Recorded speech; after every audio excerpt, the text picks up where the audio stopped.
Ya, Tribuners, Assalamualaikum warahmatullahi wabarakatuh. Shalom, Om Swastiastu, Namo Buddhaya, Salam Kebajikan. Tentunya selamat sore buat Tribuners dimanapun Anda berada. Salam sehat, salam bahagia, dan juga tetap produktif menjalankan aktivitasnya di sore hari ini. Tentu jumpa lagi bersama saya, Fiorina Jeretno, dalam program kita sore hari ini. Program Tribun Timur Update edisi Jumat 29 September 2023. Tentunya Tribun Timur akan menyajikan berita-berita terkini, terupdate, termutakhir dari Kota Makassar dan juga kabupaten kota yang ada di Provinsi Sulawesi Selatan. Dan edisi kali ini kita akan membahas terkait Sulawesi Selatan serius menuju Provinsi Pisang.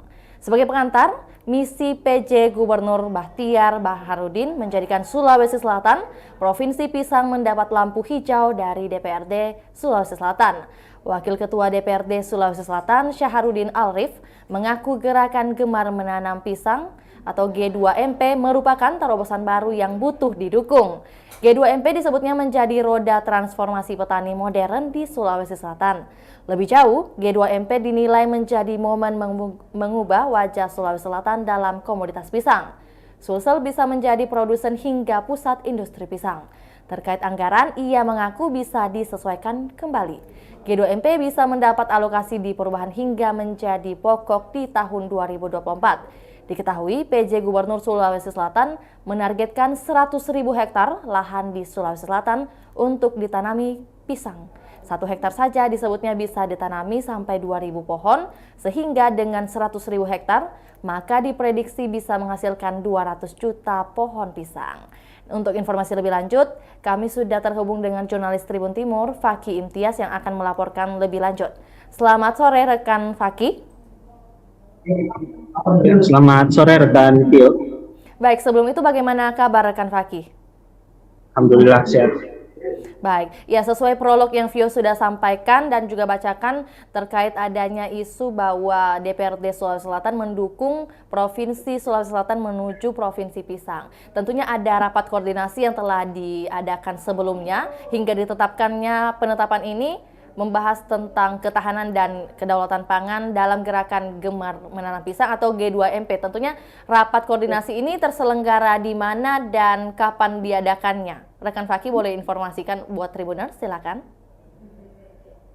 Baik Tribuners, rapat koordinasi membahas tentang ketahanan dan kedaulatan pangan dalam gerakan Gemar Menanam Pisang atau G2MP yang diselenggarakan oleh PJ Gubernur Sulawesi Selatan Bahtiar Baharudin berlangsung di Baru Kapangaloang, Rumah Jabatan Gubernur Sulsel pada Kamis 28 September 2023 malam.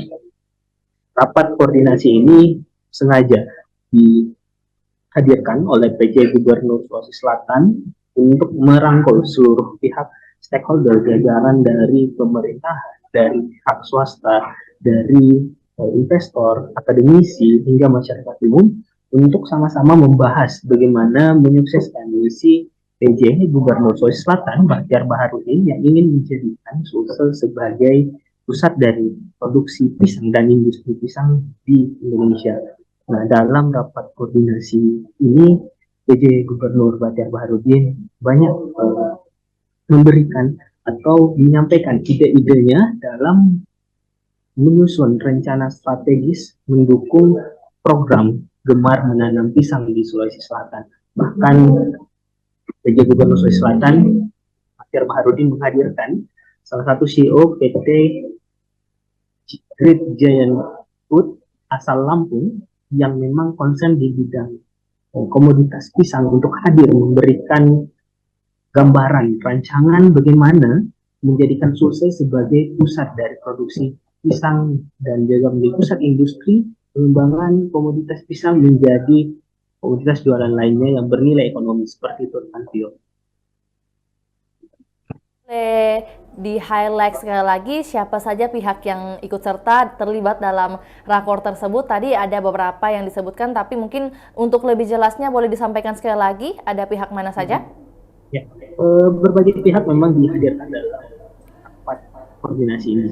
Pertama tadi dari PT Great Giant Food yang memang sudah konsen di bidang komoditas pisang, tepatnya di Kabupaten Lampung. Selain itu juga datang dari jajaran organisasi perangkat daerah Pemprov Sulawesi Selatan, ya, yang hadir langsung ada Kepala Dinas Ketahanan Pangan Muhammad Arsyad, dan Kepala Dinas Tanaman Pangan, Hortikultura dan Perkebunan Imran Jauzi, kemudian jajaran organisasi perangkat daerah lainnya, lalu dari pengusaha-pengusaha pisang di Sulawesi Selatan, lalu ada juga dari investor, dari akademisi juga hadir, dari kampus Universitas Hasanuddin, dari kampus Universitas Muhammadiyah Makassar, kampus Universitas Negeri Makassar yang juga digandeng oleh pemerintah Provinsi Sulawesi Selatan untuk ikut dalam menyukseskan penelitian tentang bagaimana pisang bisa menjadi komoditas utama di Sulawesi Selatan.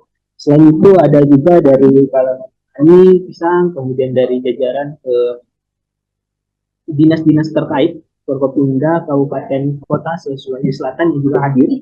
Bapak Bupati Bulukumba Muhtar Ali Yusuf juga hadir, Bupati Wajo Amran Mahmud juga hadir dalam rapat koordinasi malam tadi, dan mereka semua ikut ya dalam merumuskan atau mencanangkan gerakan bagaimana gemar menanam pisang ini bisa terselenggara di 24 kabupaten kota.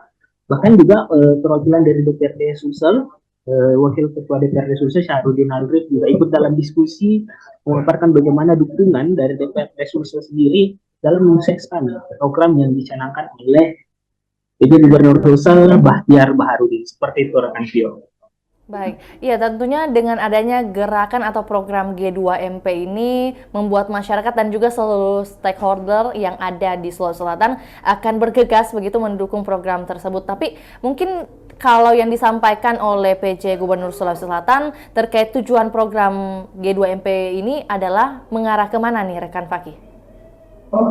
Ya, mengapa PJ Gubernur Sulawesi Selatan memilih pisang sebagai komoditas utama pengembangan dalam 1 tahun ke depan, sekitar 1 tahun masa kepemimpinannya sebagai penjabat Gubernur Sulawesi Selatan.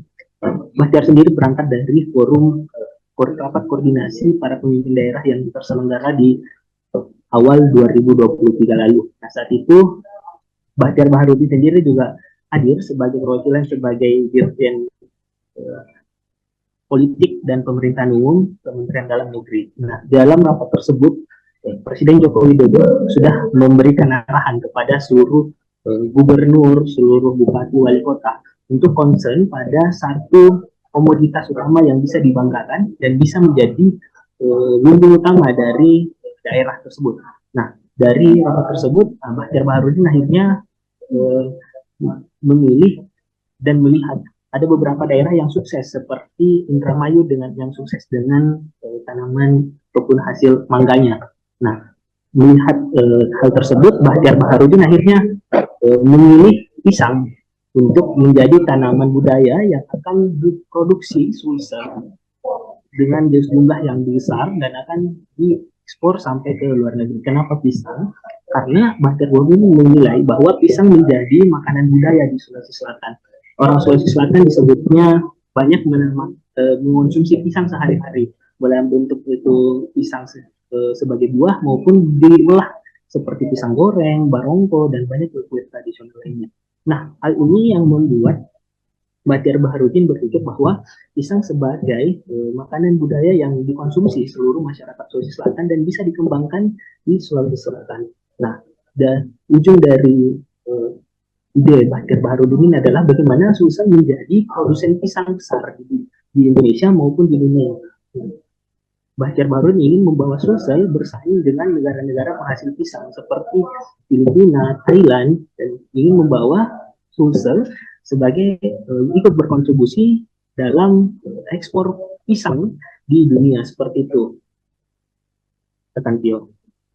Baik, tentunya karena ada hasil yang dilihat di beberapa kota sebelumnya oleh PJ Gubernur Sulawesi Selatan saat ini dan juga akan melangsungkan nantinya di Provinsi Sulawesi Selatan. Mungkin terkait target tanaman pisang yang akan ditanami di Sulawesi Selatan, khususnya di kabupaten kota di Sulawesi Selatan, ada beberapa angkanya? Ya, untuk di Sulawesi Selatan sendiri, Bahtiar Baharudin dari hasil riset sementara bahwa lahan pertanian di Sulawesi Selatan itu ada sekitar 6,7 juta hektar.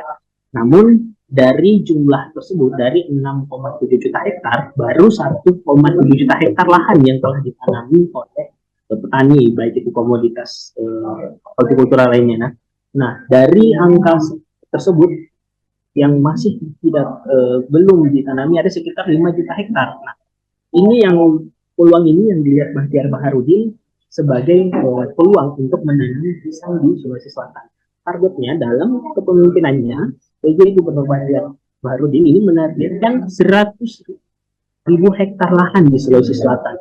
Jadi 100.000 hektar lahan ini tersebar di 24 kabupaten di Sulawesi Selatan yang nantinya akan menjadi penopang produksi pisang di Sulawesi Selatan. Nah, dari 100.000 hektar itu, 1 hektar saja disebutnya bisa menghasilkan 2.000 pohon pisang. Nah, dari 100.000 hektar tersebut, maka bisa menghasilkan 200 juta pohon. Nah, dengan ini, maka produksi pisang di Sulsel ini menghasilkan banyak ataupun menghasilkan masukan yang tinggi bagi pendapatan asli daerah Sulsel. Nah, itu yang menjadi target Bahtiar dalam setahun ke depan atau dalam masa jabatannya sebagai penjabat ada 100.000 hektar lahan di Sulsel yang bisa ditanami pisang dengan estimasi 1 hektar pisang itu bisa bisa ditanami sekitar 2.000 pohon seperti itu rekan Gio. Oke, berarti sudah benar ya, maksudnya ini sekaligus klarifikasi atas prolog yang sudah Vio bacakan tadi, karena ada beberapa angka yang sudah Vio sebutkan, tapi sudah diklarifikasi oleh rekan Faki dalam hal ini sudah meliput dan juga menghimpun informasi lebih lengkap. Dan mungkin terkait kalau adanya 100 hektar lahan di Sulawesi Selatan, tentunya ada cara-cara dari pemerintah Provinsi Sulawesi Selatan akan berupaya meningkatkan produksi khususnya produk atau pisang itu sendiri. Bagaimana cara atau langkah-langkah Pemprov Sulsel hingga saat ini? Ya, hingga saat ini Pemprov Sulsel sendiri menggandeng salah satu perusahaan yang memang concern di produksi komoditas pisang. Nah, namanya itu PT, tadi yang saya katakan PT Great Giant Food. PT Great Giant Food ini memang fokus pada produksi pisang di Provinsi Lampung. Nah, PT Great Giant Food ini memiliki luas lahan sekitar 32.000 hektar untuk ditanam pisang. Dari 32.000 hektar ini, revenue per tahun PT Great Giant Food ini 5 triliun dari budidaya pisang. Nah, ini yang dilihat oleh Pemprov Sulsel hingga akhirnya memilih PT Great Giant Food sebagai mitra kerja dari Pemprov Sulsel sendiri. Nah, nantinya Pemprov Sulsel akan berjuru ataupun sudah kemarin sempat dikirim ya Kepala Dinas Tanaman Pangan, Hortikultura dan Perkebunan Imran Jauzi, kemudian Dinas Ketahanan Pangan, Dinas Pemberdayaan Masyarakat dan Desa yang dikirim langsung melihat bagaimana produksi pisang di PT Great Giant Food. Nah, nantinya Pemprov Sulsel akan mengadopsi cara tersebut untuk bisa diimplementasikan di wilayah Sulawesi Selatan. Nah, PT Great Giant Food ini dia membudidayakan mengintegrasikan sektor produksi pertanian dan peternakan. Jadi budidaya pisang ini kalau misalkan seperti kita ketahui bersama bahwa pisang ini memiliki limbah yang cukup banyak ya, ketika selesai tumbuh 1 kali kan itu ada limbahnya. Nah, PT Great Giant Food ini memakai limbah ini sebagai pakan ternak untuk memberikan pakan ternak sekitar 20.000 sapi. Nah, ini yang nanti juga akan ditiru bagaimana mengintegrasikan antara sektor pertanian dan sektor peternakan.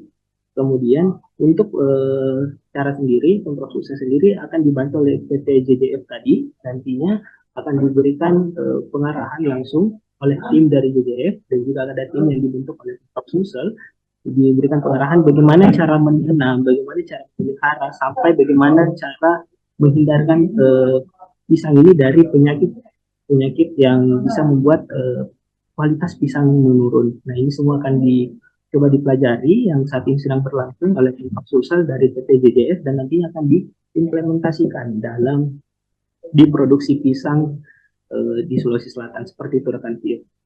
Baik, jadi kalau pertanyaan mengenai tanggapan dari Kepala Dinas Tanaman Pangan, Hortikultura dan Perkebunan yang Sulawesi Selatan tentunya sudah sangat mendukung dan juga langsung mengirimkan beberapa staf begitu untuk mungkin mengambil ilmu-ilmu yang ada kemudian bisa mengimplementasikannya nanti di Sulawesi Selatan. Lantas mungkin terkait dengan pihak-pihak atau mungkin dari kabupaten kota yang ada di Sulawesi Selatan, daerah mana saja nih yang sudah menyatakan siap menyukseskan program G2MP ini?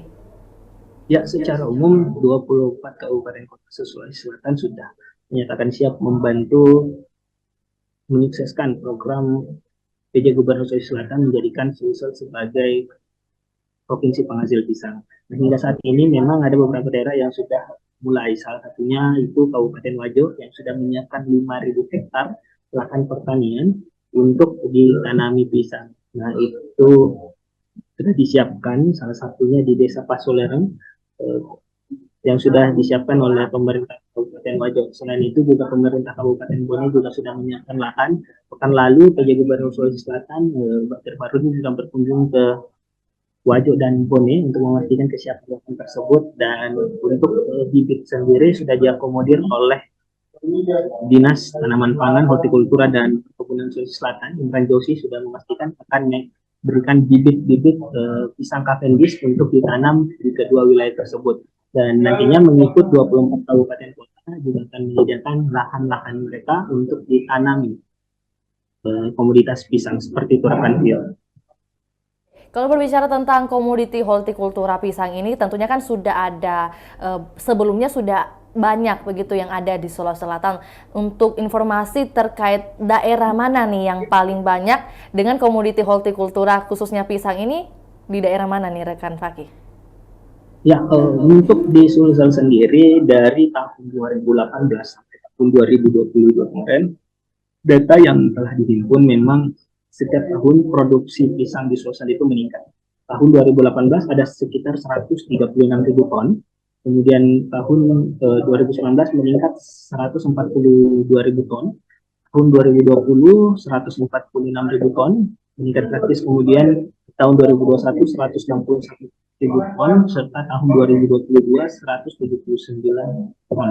Misal untuk daerah sendiri di tahun 2022 lalu memang Pinrang menjadi spot paling banyak ya, daerah yang paling banyak memproduksi pisang sekitar 34.000 ton, lalu menyusul Bone dengan 30.000 ton, lalu ada Luwu, Baru, dan juga Kabupaten Goa. Kelima wilayah ini menjadi daerah penghasil pisang terbesar di Sulawesi Selatan pada tahun 2022 lalu, dan memang ditargetkan tahun ini daerah lain bisa menyusul produksi pisang dari kelima daerah ini sehingga angka 179.000 ton tahun 2020 lalu yang dihasilkan oleh Provinsi Sulawesi Selatan bisa meningkat lebih jauh seperti itu.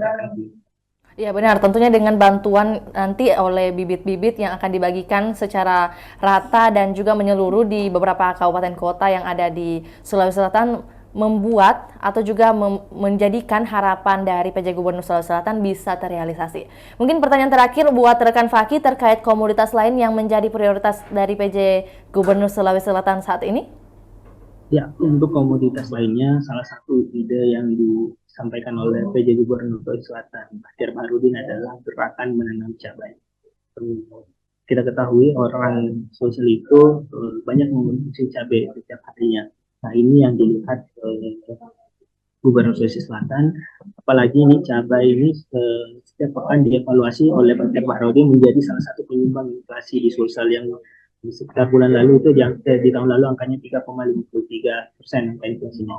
Nah, untuk menekan angka inflasi tersebut, kemudian di tengah konsumsi cabai yang tinggi, PJ Gubernur Baktir juga memberikan atau menelurkan gagasan ide terkait gerakan menanam cabai. Jadi seluruh ASN Sulawesi Selatan itu dilakukan untuk menanam cabai di halaman rumahnya, sekitar 10 pohon cabai di setiap rumah-rumah ASN. Nah, gerakan ini dimulai dari ASN terlebih dahulu sebelum nantinya disosialisasikan kepada masyarakat. Jadi rumah-rumah ASN, gedung-gedung perkantoran, kantor camat, kantor lurah itu nantinya akan menjadi pusat dari menanam pisang, menanam capai, maksud saya, di halaman-halaman kantor dan nantinya juga di halaman rumah para ASN, baik itu ASN Pemprov, Sulsel, ASN Kabupaten Kota, juga harus untuk menanam cabai di halaman rumahnya. Nah, ini menjadi salah satu fokus dari PJ Gubernur Bahtiar Baharudin juga, selain pisang yang akan terus dijaga selama masa kepemimpinannya di Sulawesi Selatan, seperti itu rekan Vio. Ya, tentunya masih banyak atau masih ada beberapa program prioritas dari PJ Gubernur Sulawesi Selatan, dalam hal ini Pak Bahtiar Baharudin, dan tentunya kita bersama-sama harus bersinergi menyukseskan program prioritas dari PJ Gubernur Sulawesi Selatan. Untuk itu terima kasih rekan Faki atas informasi yang telah dibagikan untuk Tribuners. Selamat kembali bekerja, sehat selalu. Ya, Tribuners, berikut hasil liputan beserta wawancara bersama PJ Gubernur Sulawesi Selatan, Bahtiar Baharudin. Berikut laporannya, selamat menyaksikan. Lakukan sebagai Bupati Gubernur gitu. Satu saja apa yang menjadi modelmu. Indramayu namanya Bupati Mangga. Brebes namanya Bupati Bawang gitu ya. Apalagi gitu. Davao, Filipina, itu provinsi pisang gitu loh. Nah, ini inspirasi saya itu di situ. Gitu. Sulsel ini ada tanaman perenungan saya nih. Nanti teman-teman wartawan boleh koreksi saya atau memberikan masukan tambahan. Hasil perundangan saya dari semua jenis tanaman yang tumbuh di Sulawesi Selatan ini, gitu, ada satu tanaman yang menjadi tanaman budaya orang Selatan dan makanan budaya orang Selatan. Begitu kita buka bosara, isinya berongkoh. Begitu sore-sore kok ajak saya makan pisang empik Pantai Losari gitu kan. Pagi-pagi pisang goreng ini pisang goreng macam-macam jenisnya, Belanda, Prancis, Jerman dan seterusnya. Pisang hijau gitu kan. Ya kan? Kamu bikin pukis lagi, kamu bikin apa kue-kue segala macam penganan, semua serba pisang termasuk gitu. Nah, bagi saya sebagai orang Bugis Makassar, pisang ini adalah makanan budaya orang Selatan. Pagi makan pisang, setengah jam 10 makan pisang, jam 12 makan pisang, jam 3 sore makan pisang, sore-sore makan pisang, tengah malam makan pisang. Apalagi kalau sudah ada diabetes, pasti pagi-pagi makannya telur sama pisang aja, nggak makan nasi lagi dia. Ini bisa menjadi makanan budaya kita. Sayangnya di Sulsel ini tidak ada budidaya. Saya sebelum menjadi penjabat gubernur sudah melakukan beli bibit dari Lampung, saya bawa ke sini. Maka hari ini saya undang pemilik kebun pisang terbesar di Indonesia, eksportir nomor 35%, 1% untuk 65 negara di dunia pisang. Kemudian penyuplai nanas 35% untuk negara Middle East. Namanya PT Grid Pinapel itu yang ada di Lampung Timur, Lampung Tengah, dan Lampung Tenggemus. Saya perintahkan Pak Sekda, Kepala Dinas Pertanian Provinsi juga mengajak kawan-kawan UPT yang lain, termasuk swasta dan para ahli untuk ke sana. Di sana itu pisangnya 32.000 hektar, gitu dia. Nah, sampahnya nih pisang yang ditebang, batangnya segala macam itu dimakan sapi 20.000 ekor. Nah, bagaimana kenapa peternakan kita tidak sukses di selatan? Coba jawab. Kurang pakannya, Pak. Betul, kamu cerdas sekali. Tidak ada pakan tanggal 1 Januari sampai 30 Desember yang jumlah gizinya sama. Waktu 4 bulan tadi itu kering itu habis.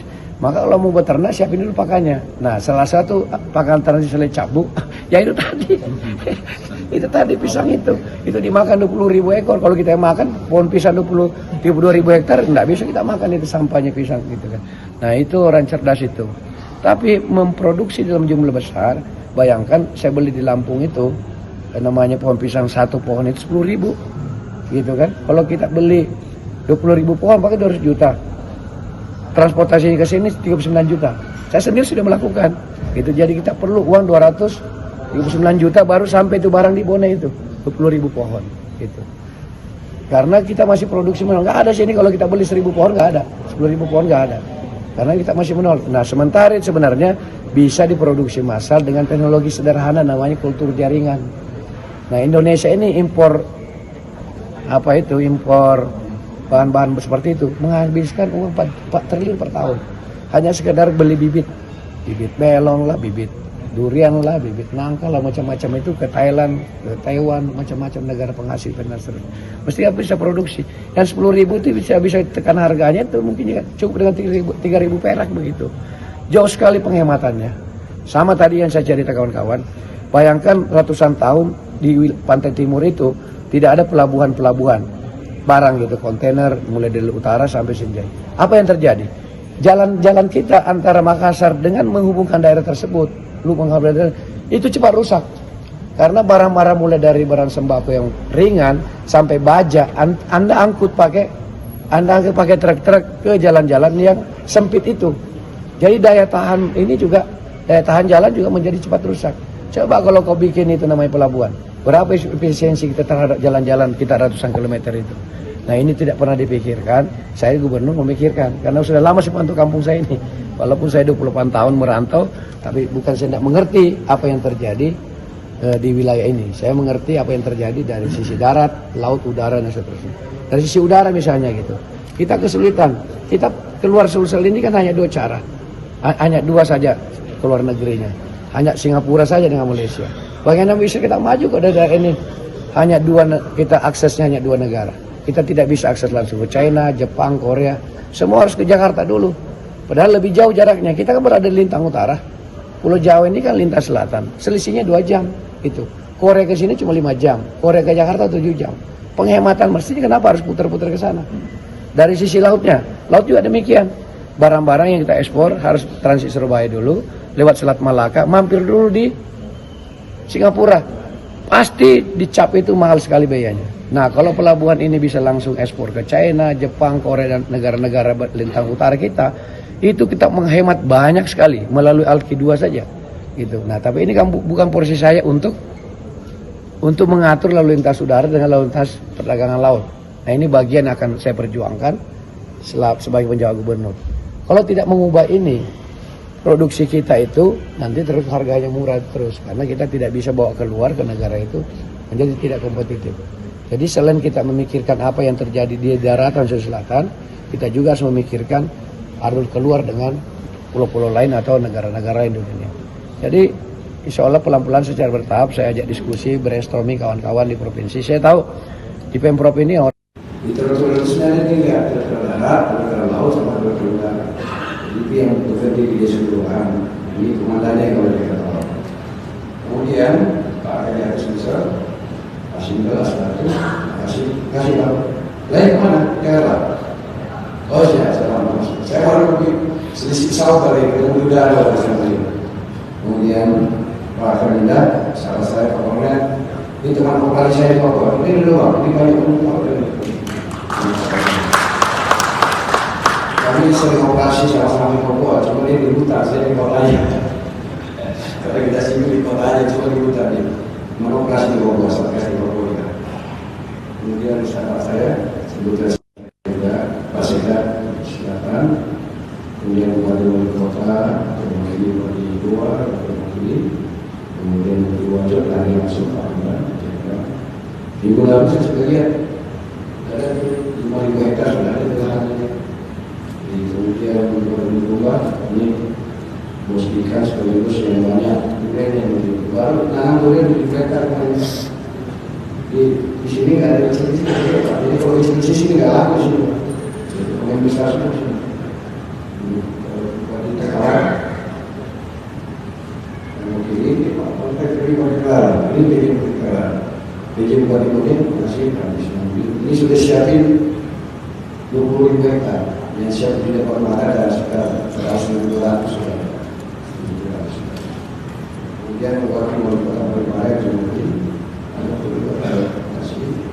kemudian waktu Sokai, kemudian waktu dari Tanah Raja, kemudian tinggal Raja Bupati, ya Toraja Utara ya, Bupati Segar, Bupati Segar Bintang, kemudian Utara, Segar Utara, kemudian Kepala Otoritas Jasa Keuangan dari nama 11, LOJK.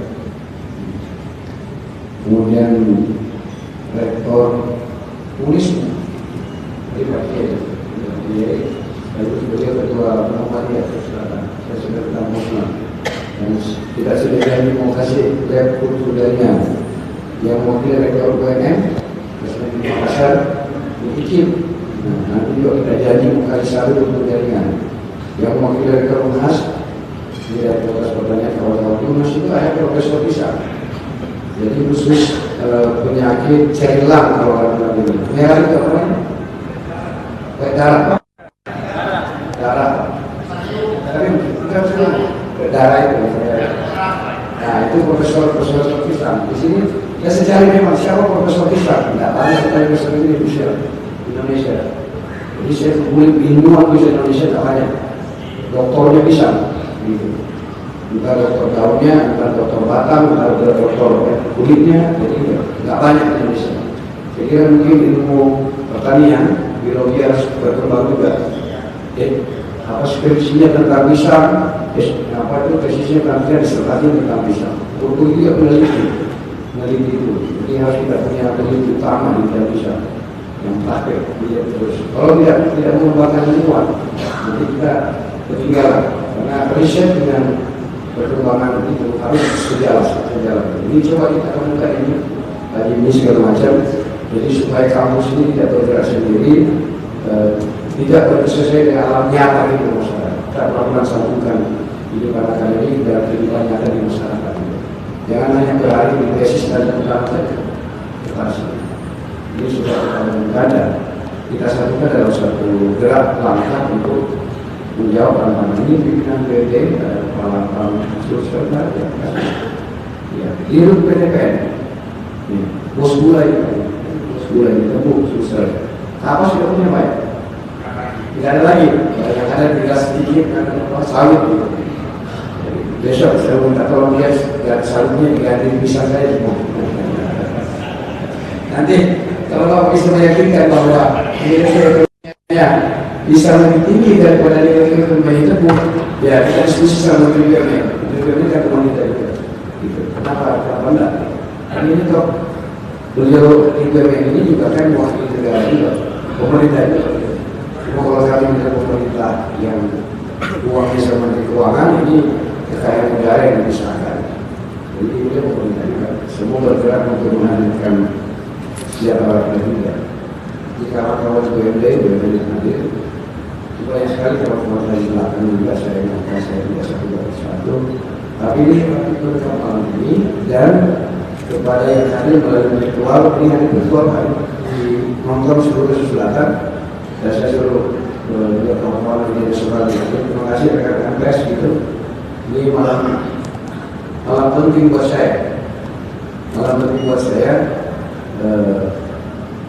Kita sedang menggagas sebuah perubahan dan sesuatu yang mudah-mudahan kita ikhtiarkan orang berdampak nyata pada kehidupan sosial. Ini rekan-rekan kali juga ya, dari ulama, ini dari Basnas, terima kasih Bro, di Basnas, dari bagaimana perguruan tinggi bergerak, pemerintahan juga bergerak, parlemen, DPRD juga bergerak, politisinya, BUMN, BUMD yang ada bergerak, lembaga-lembaga keuangan, jasa keuangan, swasta yang bergerak. Jadi semua bergerak kemudian masyarakat ini kita mau buat ini menjadi sesuatu besar. Nah, nanti dapat dibahas beliau bagaimana perkembangan pisang di seluruh dunia. Dunia ini tidak banyak cuma di negara ini. Yang dulu bisa siapa sih? Ajaran yang menyatakan view geopolitik itu. Kalau yang Anas masih belajar tentang view. FEW, food, energy, water. Siapa yang menguasai tiga-tiganya atau salah satunya, dia akan menjadi negara yang disedari dunia. Sekarang ini orang relatif negara relatif menghindari perang, tapi dia banyak memperkuat negara ini. Siapa yang punya air? Air pasti dia akan disegani, karena air kalau tidak ada air kita boleh bilang tidak diskusi, karena tanaman, manusia, hewan semua butuh air. Makanya lihat kota-kota besar dunia pasti tumbuhnya di pinggir-pinggir sungai, pinggir danau, pinggir laut, pasti tumbuhnya di laut. Yang kedua yang punya energi, ini pertarungannya keras sekali, karena energi di dunia terbatas. Gitu. Sekarang Amerika, Cina sama Rusia di dunia ini mungkin kompetisi dia, tapi dia sekarang sedang melakukan nambang batu di bulan. Namanya helium. Helium itu 100 kg helium itu bisa menghidupkan Amerika 1 tahun. Tapi mencari energi karena di dunia yang sudah hampir habis, terbatas, diperkirakan sekian ratus ke depan habis ini. Itu maka dia cari sebuah cara yang baru. Sekarang di bulan nambahnya, namanya itu. Ini orang masuk kemarin tidak nama sampai bulan. Orang sudah nama sampai bulan sekarang. Gitu. Itu bagaimana kalau energi? Karena semua mesin-mesin bapak mau bikin smelter segala macam. Kalau nggak ada listrik gimana? PLN ada PLN, ada PLN. Minggu lalu saya ke PLN, gitu. Kemudian minggu lalu juga saya ke kawasan industri Bantai. Sebelahnya Buadi dengan grupnya saya ketemu sendiri. Ada 3 grup dari China berinvestasi besar sekali investasi mungkin 50 triliun, mungkin hampir 100 triliun kalau digabung tiga-tiga ini. Tapi tidak bisa jalan kenapa? Tidak ada listrik Pak. Sulsel ini hampir krisis listrik. Jadi kalau ada kampung industri mau masuk tidak ada listrik. Jadi kalau industri mau masuk listriknya harus dibangun. Gitu. Karena listrik di sini kan sampai Sultra. Kepala PLN itu Sultra, listrik terbatas. Energi, water itu. Satu lagi food, makanan. Makanya negara seperti kita yang mengambil sekali karena makanannya stok makanannya kuat. Vietnam hari ini beras segala macam kalau kita kekurangan pasti kita gitu. Ukraina kenapa direbutkan? Karena dia penghasil jagung yang terbesar di dunia salah satunya. Gitu. Kemudian juga matahari ya, minyak matahari itu dan sawit itu Ukraina. Gandum terbesar di dunia salah satunya adalah Ukraina. Gitu ya. Jadi kawan-kawan ini harus mengerti geopolitik dunia, mengerti. Jangan lagi bicara yang kecil-kecil. Nah, membangun Sulsel ini kalau dibandingkan negara lain jauh lebih luas dibanding beberapa negara lain. Negara-negara yang kecil-kecil negara ini. Luas sekali negara kita Sulawesi Selatan ini. Luas sekali. Kalau menjadi negara sendiri lebih luas sekali. Sayangnya dari hampir 7 juta hektar luas negara Selatan mungkin Pak Kanwil yang lebih paham. Kurang dari 2 juta yang ditanami. Entah tanam atau hasil tambah begitu. 5 juta itu lahan tidur ratusan tahun sampai hari ini. Hanya pohon-pohon kita hanya dapat pohon saja. Bahkan pohon sudah habis, maka hari ini panas sekali udara selesai 33, 35, 36 panas sekali. Bagaimana mengubah ini? Ini sekarang dunia ini mengubah. Maka nanam pohon. Kalau sekarang nanam pohon gak hasilnya buat apa?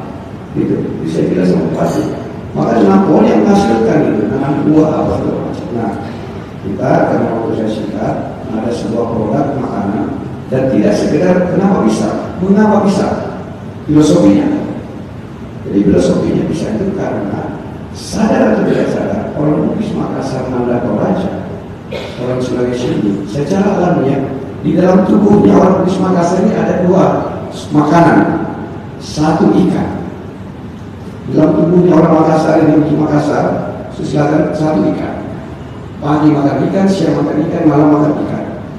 Makanya dia seperti orang Jepang. Makanya pintar-pintar orang Bugis Makassar itu. Karena ikan itu kan perkembangan otak jadi bagus. Pintar-pintar semua bilang orang pintar-pintar.